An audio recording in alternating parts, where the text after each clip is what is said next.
প্রিয়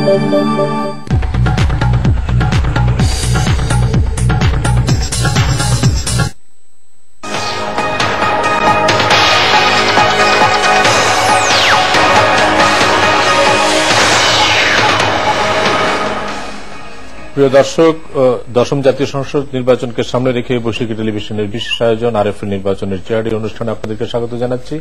আমরা যেটি শুরুতেই বলেছি এবং প্রতিদিনই বলছি যে দশম জাতীয় সংসদ নির্বাচনকে সামনে রেখে আসন ভিত্তিক নির্বাচনের চিত্র এবং আন্দোলনের চিত্র দুটোই আমাদের এই অনুষ্ঠানে আসছে। আমরা আজকে প্রথম পর্বে সিলেট এবং সুনামগঞ্জ অঞ্চলের আসনগুলি নিয়ে কথা বলেছি। এই পর্বে আমাদের হাতে আছে মৌলভীবাজার এবং হবিগঞ্জ অঞ্চলের আসনগুলির পর্যালোচনা। মৌলভীবাজারের 4টি আসন ও হবিগঞ্জের 4টি আসন। আপনাদের জানিয়ে রাখি যে মৌলভীবাজারের 4টি আসনের মধ্যে 2টিতে একক প্রার্থী আছেন, অর্থাৎ 2টি আসন নির্বাচন হচ্ছে। আর হবিগঞ্জের 4টি আসনের মধ্যে 1টিতে একক প্রার্থী আছেন, বাকি 3টিতে নির্বাচন হচ্ছে। কাজে আমরা দ্রুত যাচ্ছি সাখাওয়াত হোসেনের কাছে। সাখাওয়াত, আপনি যদি মৌলভীবাজারের এইবারকার চিত্রটি আমাদের সামনে তুলে ধরেন। জি বুল ভাই, আপনি যেমনটি বলছিলেন মৌলভীবাজারের 4টি আসনের মধ্যে 2টি আসনে নির্বাচন হচ্ছে। মৌলভীবাজার 1 বড়লেখা এবং জুড়ি উপজেলা নিয়ে, সেখানে বর্তমান এমপি শাহাবুদ্দিন, উনি আওয়ামী লীগ থেকে মনোনীত, তার সাথে প্রতিদ্বন্দ্বিতা করছেন জাতীয় পার্টি থেকে আহমেদ রিয়াজ। আর মৌলভীবাজার 2 আসনটি কমলগঞ্জ উপজেলার একাংশ এবং কোলাউড়া উপজেলা নিয়ে, সেখানে আব্দুল মতিন স্বতন্ত্র প্রার্থী হিসেবে প্রতিদ্বন্দ্বিতা করছেন। তার সাথে মহাজোট থেকে মনোনীত হয়েছেন মুহিবুল কাদির চৌধুরী জাপা থেকে। মৌলভীবাজার 3 আসনটি মৌলভীবাজার সদর এবং রাজনগর উপজেলা নিয়ে, সেখানে বর্তমান এমপি সৈয়দ মহসিন আলী একক প্রার্থী। মৌলভীবাজার 4 কমলগঞ্জ উপজেলার একাংশ এবং শ্রীমঙ্গল উপজেলা নিয়ে বর্তমান চিফ হুইপ আব্দুল শহীদ ইনি একক প্রার্থী। এই হল চিত্র। নজরুল, আপনি যদি একটু গত 4টি নির্বাচনে কার কি অবস্থান ছিল? যে মৌলভীবাজার 1 হচ্ছে 96 এবং 2008 আওয়ামী লীগের প্রার্থী এখান থেকে জয়ী হয়েছেন এবং 1991 সালে জাতীয় পার্টির প্রার্থী এবং 2001 সালে বিএনপি প্রার্থী এই আসন থেকে বিজয়ী হয়েছেন। এবং মৌলভীবাজার 2 1991 এবং 2008 সালের নির্বাচনে জাতীয় পার্টির প্রার্থী এখান থেকে জয়ী হয়েছেন। 1996 সালে আসনটি আওয়ামী লীগের প্রার্থী বিজয়ী হয় এবং 2001 সালে স্বতন্ত্র প্রার্থী এখান থেকে নির্বাচিত হন। মৌলভীবাজার 3 1991 এবং 2008 যে নির্বাচন, সেই নির্বাচনে আওয়ামী লীগের প্রার্থী এখান থেকে বিজয়ী হন এবং পরের দুবার 1996 এবং 2001 সালে এখান থেকে বিএনপি প্রার্থী এই আসনটি থেকে তাদের প্রার্থীরা জয় হন। মৌলভীবাজার 4 1991 থেকে 2008 এই 4টি নির্বাচনে আওয়ামী লীগের প্রার্থী ছিলেন, তারাই এখান থেকে বিজয়ী হয়েছেন এবং একই আমরা দেখতে পাচ্ছি যে 3 জন আব্দুল শহীদ, উনি 3 বার হয়েছেন, 4 বারই এই আসন থেকে নির্বাচিত হয়েছেন। তার মানে এটা আওয়ামী লীগের একটি শক্ত ঘাঁটি পরিচিত। আমরা মৌলভীবাজারে সিরাজ ইসলাম সিরাজ, আপনার কাছে যাব। তার আগে আপনার এলাকার ভোটারদের কিছু মন্তব্য আমরা দেখে নিই। আগামী 5 তারিখে জাতীয় সংসদ নির্বাচন, মাত্র কয়েকদিন বাকি। আমরা এখনো জানি না যে কয়েকজন প্রার্থী আছে কি নাই।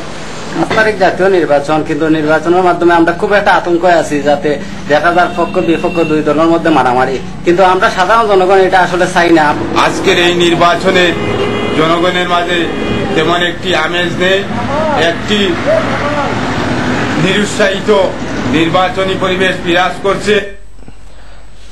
সিরাজ, আমরা ভোটারদের মন্তব্য থেকে যেমনটি শুনলাম যে এটি চা বাগান অধ্যুষিত এলাকা, সেখানে চা বাগানের একজন শ্রমিক সম্ভবত, তিনি বললেন যে কয়জন প্রার্থী তিনি জানেন না, বাকি 2 জনের মন্তব্য শুনলাম যে নির্বাচনে আমেজ নাই। এই 3 জনই সমস্ত ভোটারদের প্রতিনিধিত্ব করেন তেমন না, কিন্তু তারপরেও একটা ধারণা পাওয়া যায়। আপনার কি মন্তব্য?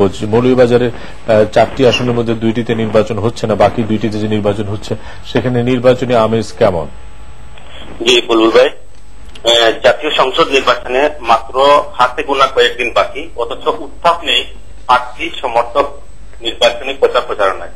স্বাধীনতার পর থেকে মৌলভীবাজার আওয়ামী লীগের ঘাঁটি হিসেবে পরিচিত ও সীমান্তবর্তী জেলার 6টি আসনের মধ্যে 2টি আসনে একক প্রার্থী থাকায় বিনা প্রতিদ্বন্দ্বিতায় নির্বাচিত হয়েছেন 2 জন, অপর 2টি আসনে নির্বাচন হচ্ছে। বিগত দিনগুলিতে নির্বাচনের সময় গনিয়ে এলে সিরাজ, আমি যে 2টিতে নির্বাচন হচ্ছে সেই 2টিতে আপনি কি এলাকা ঘুরেছেন? এলাকা ঘুরে এসে কোনো কথা বলতে পারেন আমাদের? হ্যাঁ, আপনি কবে গিয়েছিলেন সর্বশেষ? বড়লেখা আওয়ামী লীগের একটা ঘাঁটি, সেখানে গত নির্বাচনে বিএনপির প্রার্থী সাবেক প্রতিমন্ত্রী এবাদুর রহমান চৌধুরীর সাথে মোহাম্মদ শাহাবুদ্দিনের হাড্ডাহাড্ডি লড়াই হয়েছিল। বর্তমানে জাতীয় সংসদ নির্বাচনে শাহাবুদ্দিন এবং জাতীয় পার্টির প্রার্থী আহমদ জিয়াদ, হ্যাঁ আমি আমাদের অবস্থান ভালো আছে। আচ্ছা, জাতীয় পার্টির প্রার্থী আহমদ জিয়াদ এলাকায় তেমন একটা প্রচার নয়। তাছাড়া ভোটারদের মধ্যে আমরা এই নির্বাচনী এলাকায় আমি গত দুদিন ঘুরেছি, ঘুরে দেখতে পেয়েছি যে নির্বাচনী কোনো আমেজ সেখানে নেই। মৌলভীবাজার 2 এর অবস্থাটা কেমন? সেখানেও নির্বাচন হচ্ছে, আব্দুল মতিন স্বতন্ত্র, মহিবুল কাদের, এটা কার আসন, কার প্রভাবিত এলাকা?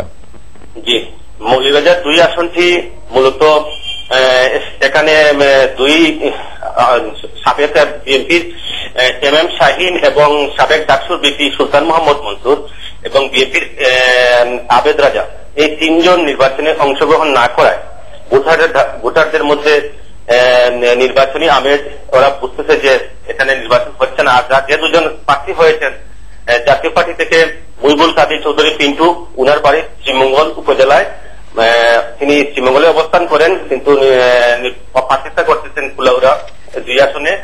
অপর প্রার্থী আব্দুল মতিন, উনি উপজেলা চেয়ারম্যান, আওয়ামী লীগের সদস্য, উনার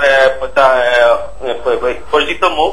যে আসনে জাতীয় পার্টি মহিবুল কাদের চৌধুরী পিন্টু এবং আব্দুল মতিনের মধ্যে সিরাজ, আপনি আমাকে বলেন যে এই 4টি আসনে বিরোধী দলের আন্দোলনের, একজন ভোটারদের কথা একটা আতঙ্ক শুনলাম আমরা, এই 4টি আসনে বিরোধী দলের আন্দোলন কতটা তীব্র? আসলে মৌলভীবাজার বিরোধী দল এবং বর্তমান আওয়ামী লীগের সম্পর্ক ভালো থাকায় যার যার অবস্থানে থাকা, যার যার কোন সন্ত্রাস সহিংসতা নাই, সহিংসতা নেই। আচ্ছা, এই যে 2টি আসনে মৌলভীবাজার 1 বা 2, এই 2 আসনে যদি নির্বাচন তো হচ্ছেই 5 তারিখে, ভোটারদের উপস্থিতি কেমন হবে? ভোটারদের ধারণা যে এই নির্বাচনে সকল দল অংশগ্রহণ করে নাই, সেজন্য ভোটারদের উপস্থিতি কম হতে পারে। আর একটা আতঙ্ক আছে যে বিরোধী দল যদি এই ভোট কেন্দ্রে গিয়ে হামলা বা এরকম, সেই আতঙ্ক আমরা ভোটারদের বক্তব্য শুনলাম। ধন্যবাদ সিরাজ আপনাকে। আমরা একটু যাব হবিগঞ্জে। হবিগঞ্জের 4টি আসনের কি চিত্র, সাখাওয়াত আপনি যদি বলেন একটু। জি ভাই, হবিগঞ্জের 4টি আসনের মধ্যে 3টি আসনে নির্বাচন হচ্ছে। নবীগঞ্জ এবং বাহুবল উপজেলা নিয়ে হবিগঞ্জ 1 আসনটি, সেখানে একক প্রার্থী আব্দুল মুনিম চৌধুরী